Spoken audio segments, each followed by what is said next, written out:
Hi friends, நான் hair oil business பண்ணிகிட்ருக்கிறேன்.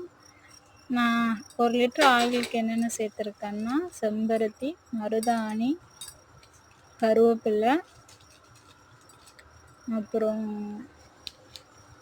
கரிசலாங்கண்ணி powder,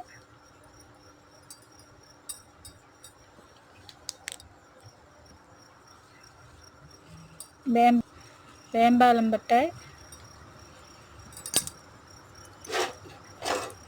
சோத்துக்கத்தாழை, அப்புறம் கருஞ்சீரகம், வெந்தயம் இதெல்லாம் சேர்த்து நேச்சுரலாக ரெடி பண்ணி சேல்ஸ் பண்ணிகிட்ருக்கிறேன். வேணுங்கிறவங்க லைக் பண்ணி சப்ஸ்கிரைப் பண்ணி கமெண்ட் பண்ணுங்கள். நேச்சுரலாக இது ரெடி பண்ணி சேல்ஸ் பண்ணிகிட்ருக்குறோம். உங்களால் முடிஞ்ச சப்போர்ட் பண்ணுங்கள்.